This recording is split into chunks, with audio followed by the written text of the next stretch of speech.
Mheshimiwa Halima Mdee.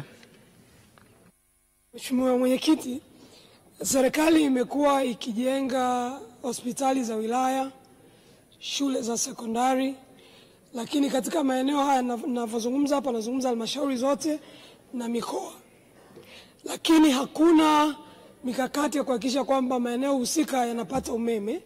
Matokeo yake ni kwamba majengo yapo lakini huduma za msingi hazifanyiki kwa sababu umeme hakuna.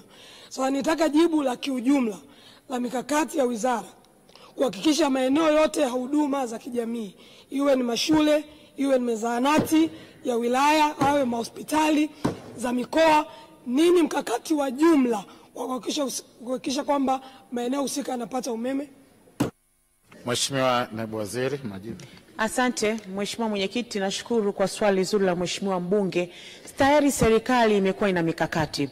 Kupitia mradi ule wa fedha za COVID-19 tulishaanza mkakati. Kupitia mradi wa zile fedha za COVID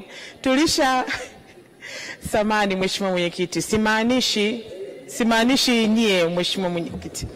Kupitia mradi huu wa fedha zile za COVID-19, serikali iliweka mkakati wa kupeleka umeme kwenye taasisi, na kwa kweli tumekuwa tukifanya hivyo na tulishafikia zaidi ya taasisi 3000, vituo vya afya, pampu za maji, lakini tumekuwa tuna mradi mahususi wa kupeleka umeme katika maeneo ya kuchagiza shughuli za kiuchumi kama migodi midogo, pamoja na maeneo ambayo yanasaidia wananchi katika kuimarisha shughuli zao za kiuchumi. Kwa hiyo mkakati wa mwanzo ulishaanza, lakini kwa miradi ambayo inaendelea, mkakati mahususi pia ni kuhakikisha tunavyopeleka umeme kwenye vijiji na vitongoji, basi tunaanza kupeleka umeme kwenye taasisi husika zilizopo katika vijiji pamoja na vitongoji, ili kwa ajili ya kurahisisha huduma kwa wananchi, huduma za kijamii ikiwemo vituo vya afya, lakini vile vile huduma za kielimu katika mashule, lakini kama kuna pampu za maji pamoja na migodi midogo na maeneo yote ambayo yanaongeza uchumi katika jamii husika. Nimhakikishie Mheshimiwa mbunge mikakati ipo, tulishaianza